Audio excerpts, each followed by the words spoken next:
This video is part 3 where I am showing how a nested template of self-healing that has been located inside of spiritual teachings, religious teachings, mythologies from antiquity plays out inside of the psyche. And I know this path because I took this path. I'm going to post some links below to the first 2 videos. The first one is we get into this. We're going to take the hero's journey. But let me pull this up here real quick and take a look at something. We're going to let me refresh what we did. First of all, my name is Dan Paulson and welcome to the channel. And what we have here is a wheel, the hero's journey. It almost looks like a Dharma wheel. Well, I'll leave that off to the side. It's a wheel. We're going to take this wheel. We start at the very top in position 1 in what is called the call to adventure, and that is what the first video is about, is how do you become a called person. And I'll just briefly reiterate that you call yourself. This calling kind of happens when and if you are the person and you get to the point where you say, oh my God, I've had it with my life. I'm stopping blaming the world and I'm looking and saying, what is my problem?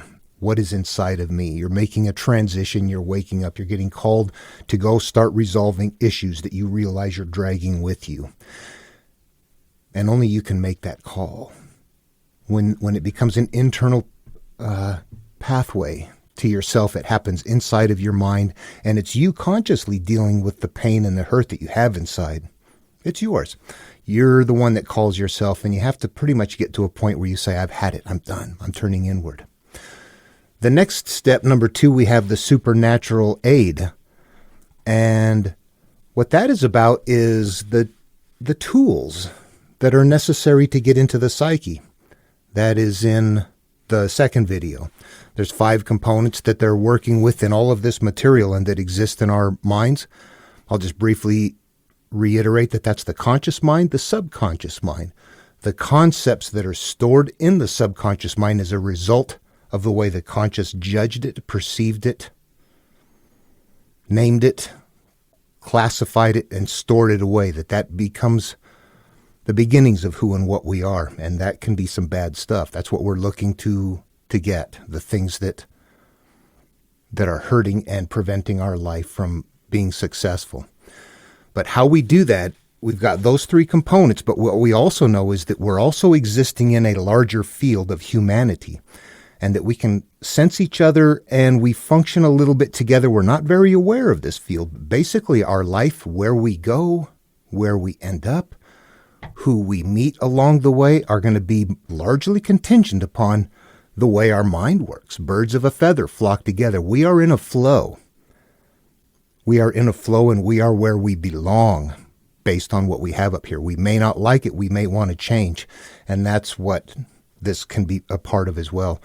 So those 4 things are there: conscious, subconscious, the stored perceptions of your experiences, and the field that we flow within. There's one more part, though, that's very important, and this is the super us. This is the part of us that when we look outside of ourselves and view ourselves from an outside perspective, if we can detach from our emotions and look at ourselves from a larger imaginative place. It's talked about in spiritual teachings a lot. I don't want to get into what other people say. I just know that in my mind, it's a place that I can conjure up in my imagination, where I can see that I have a conscious and a subconscious, but there's another part of me that can look at myself and not be attached to the emotions. That's the 5th part. Those are the components, and we're going to work with all of those as we get into the supernatural aid. You can see that all of those are parts of what is called the known. This is the conscious world right here. This is the outward-looking world. This is before we go into the subconscious, and you can see that the next step we're going to have along the way then is exactly it. When we start on the hero's journey, crossing the threshold.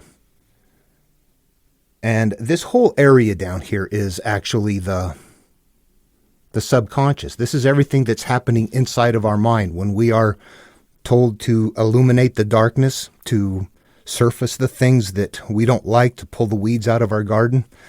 Those are all metaphors and analogs for what we're going to be doing in the mind. What is specifically in the mind that I'll let you know right now, what we're going to be going after, is that when we have been abused, battered, beaten, raped, molested, we've done something, we hold guilt, we hold feelings, we trap parts of ourselves inside that we grow up later and go, oh my God, I don't know how to deal with that. And that stuff is there, and it's adversely affecting us, and it's causing our flow in the field to be a certain way. And it's causing us to have cyclical behavior that we recognize it. We need to circumvent it. We are ready to make changes in who and what we are to change our outward life. And that's what this is about. So as we cross the threshold, we understand that that's what's happening. And we look in here, we see that there's a couple of other elements. There's a helper, mentor. That's exactly what this part is along the way, actually, as you're going into it and you're trying to figure out what is it that I have to look at and how do I look at it? I got molested. I don't want to deal with that. You have to. So how do you? How do you interact with it? That's where this part comes into play. And as we get started on the hero's journey, I will cover my own experiences to provide an example, an illustration of how that looked for me. Because I think it will work the same way for everybody, but you have to make the decision about whether or not it makes sense to you. Anyway, so you get down to a certain point where you go into the abyss, the death and rebirth. That's the point where you are facing that issue, where you are looking at it, you're emerging it, you are doing something different with that. Instead of hiding it away, you are now getting it, instead of having it behind your fears, you're putting it in front of your fears. And what happens? The fears dissipate. The fears are protecting it. That's another part of something we have to understand when we get to it, as far as the helper and mentoring thing. The fears are big and we need to understand those. But at any rate, yeah, you get to a point here where you finally deal with it. And how do you know you deal with it? Well, we'll get to there when we get to it. Transformation, this is after you have resolved this issue or surfaced it and found a way to understand it, forgive, forget, to understand that the perception that you have inside of you is causing a chemical imbalance inside of you that is making you feel bad. And that once you rid that, you're going to be like, oh my God, why was I even holding that? You're going to feel the transformation. There's an atonement that's going to happen. That's where you're, whatever happened between, whatever you're holding that creates shame, anger, hurt, it happened between you and somebody else or a group or something like that. There is a point where, yeah, you got to let go of things with somebody else. There's a perpetrator that you're going to have to let off the hook.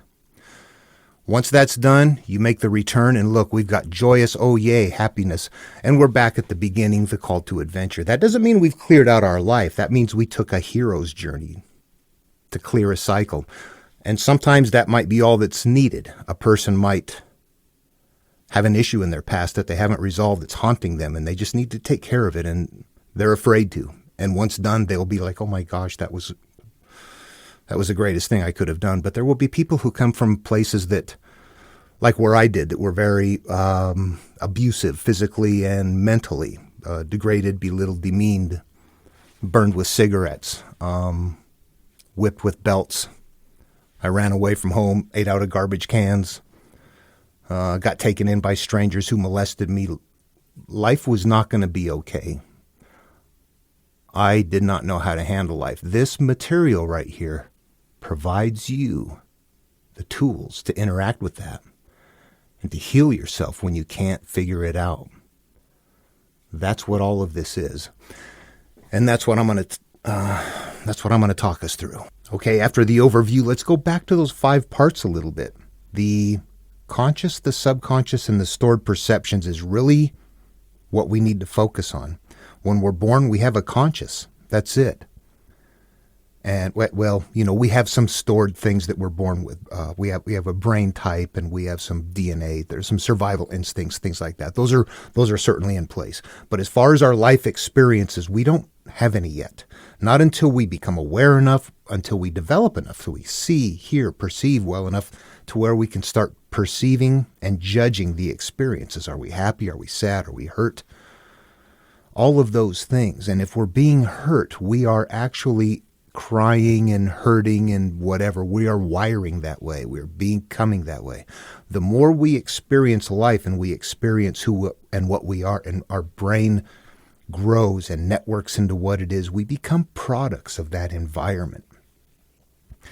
And what is happening is the conscious mind is judging the experience and putting it into the subconscious. That's what happens. And I think we can all agree upon that. What happens next, though, is that as you are living through life, that this bundle of things that you may not like is actually the entity that is the dark part. This is the problem right here. The things that you hold away, that you hold behind walls, that you have anger, hatred, shame, those sorts of things you can't talk about or that are not loving and joyful things. Those things that we harbor inside become this mass that is dictating our flow in life, unbeknownst to us. They're electrochemically stored in a way that have a certain emotional charge to them, and left unresolved, they stay with that emotional charge. So part of the process that is included in this is forgiveness or transformation, transmutation, changing polarities. There's a lot of ways of encoding the idea of you need to take this emotional state that you feel that is acting out cyclically, and you can observe it, interact with it, understand that it's part of a cause and effect, separate from it, let go of it. And how does that happen? Really, what is happening is that the electrochemical stored perception is what is acting out. If you feel ashamed, you're going to continue to experience shame in life. It works like that. That's how all of it is. We can see that. If we're at a certain point, we go, yeah, I see that happening. I continue to cycle this around. That's why I'm on this path. I want to interact with that stuff. So we're at a point, presumably, where we're seeing that happening and we're recognizing that, okay, yeah, I've got something in me that isn't okay. And based on the nature of it, it's acting out in that way. What can you do? You change the way you perceive it. That energy right there is the basis of the continual action. Now, listen how tough that sounds. Have you been raped and molested, repeatedly hurt? How does it feel to think of forgiving somebody? It doesn't feel like a good idea. How do you do that? The hurt is severe. It's wired in deep. That's where, as we move along, we continue to talk about it. We continue to look at it. The more we're afraid of something, the more we stay away from it, the more it has power. The more we can go look at the things that are scary, we look at it a little bit and then pull away. Get used to it. Look at it a little bit more. Do what it takes to continue to make it so that it doesn't feel so scary. I talk about the development of this higher being because that is what is in the material, but I'll tell you something else that's in there, that you don't need this higher being, that if you want to, you can just say, oh, I get it. I got a lot of pain. I got a lot of shame. I'm just going to get it out. I don't care that it hurts to get it out. I know that it's going to be better. That's where we have to talk about the pain a little bit, the fear, the shame, the things that we would, if you think about what you don't want to talk about and you start approaching it in your mind and imagine yourself talking to somebody about it, what happens? Do you have a physiological response? Do your palms sweat? Does your heart beat raise? That's because we're afraid of emerging it. Why is that?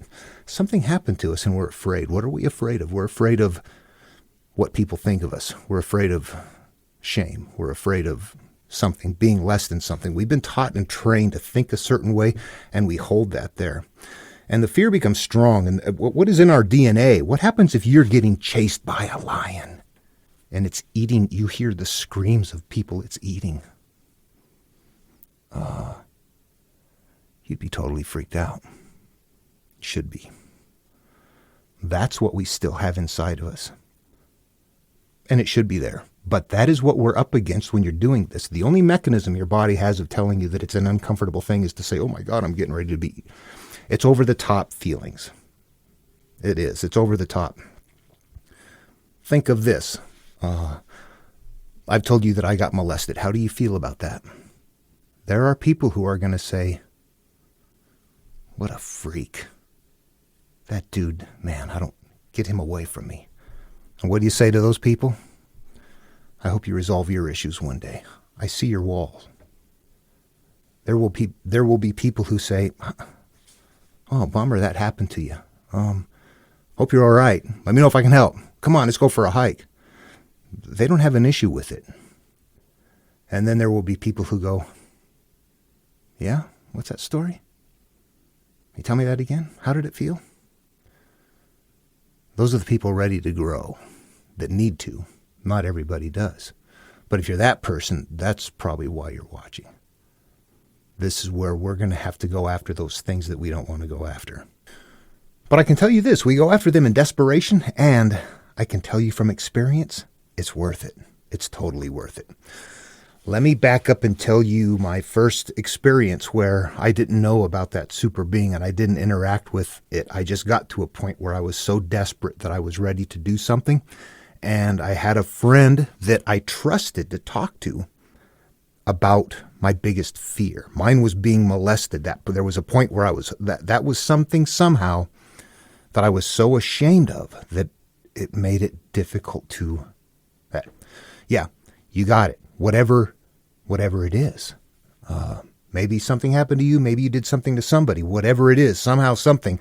What is it in your mind? What is it that bothers you? What is it that makes you feel bad? That's it. What's the worst thing? That's it. Go for the biggest one first. Everything else is easy. That's what I did. And there were a lot of foundational things that were problems in my, in who and what I was wired from childhood that was going to have to come about later. But initially, this was it. I had to get a hold of one big thing right here. So what I reasoned was, and the early videos talk about how this came about, but I got to a point where I realized, boy, if I can tell somebody something that I don't want to talk about, then I think that that'll be the right thing to do. I think I'm supposed to break through that barrier. So I talked to my friend and she said, yeah, okay, let's go ahead and do it. I said, on the weekend coming up, this was like, quite a few years ago. And we drove out in the desert, and I can remember just being very freaked out, kind of pacing back and forth. And for 15 minutes, I'm couching and caveating everything that I'm about to say with, it's not my fault. I'm so ashamed. I didn't do anything. It just goes on and on and on of feeling, I'm just expressing all of this shame. And she's just leaning up against the front of the car, like waiting, being patient. When I finally got to the point where I told her what happened, was that I had gotten molested, I got taken in and all that. And I'm kind of cringing and looking at her like, oh my God, what is she going to say? And she goes, well, that's it? Seriously. You know what? So what happened at that moment then is, I mentioned a few other things that I remember stealing money from my dad one time, taking $20 out of his wallet, and I felt guilty about that. I laid out a few things. And what I can say is that I felt like it was 2 weeks before I touched the ground. Then what I mean is that I had a serious physiological response. I felt like I was, like I just lost 100 pounds or something, like a weight had been lifted. And it's a physiological response. It's like, wow, I'm bouncy, I'm happy, feel good. But I think what's happening at that point is you've now changed there's a fear, there's a chemical thing happening inside of your body that suddenly it's changed. Now you have your glands are working differently because your perceptions are working differently. Your body feels differently. You experience a different life. Within a week to 2 weeks, I felt normal again. That elevated feeling didn't stay there. You adjust to the new way you feel. But what you're doing is you're slowly elevating, going up and up and up as you're eliminating the things that are pulling you down. The fear is the biggest problem. And I still had work to do on that issue. Just talking about it wasn't enough to make it dissipate. It was the biggest thing to do, though. It was breaking through the barrier, and it was learning that I could go through there. However, I have since learned that there are methods to use parts of your psyche to first interact with that, so you're not freaking out, shaking, turning white, and couching everything you're going to say with, it's not my fault, before you even get to it. Anyway, that was my experience, and I just thought I would pass that along, that is exactly kind of what you can do if you want to. But as we get into it, I now see how to use that other part, and that is something that I will work on demonstrating. I'm going to be the helper, that's where I'll be. Okay. That's all I can think of for this video. And the next one, I'm going to talk more about maybe kind of the supernatural stuff as we get into it, developing that part of the mind. I'll talk about that in the next video. And then after that one, we'll start going after, I'll just start talking through some of my things. Actually, I did already on this video. Oh, hope it's helpful. Hope it's meaningful. We can get someplace. If you want to do this, you can do it. But it is you. Love one another. Love yourself. See you in the next video.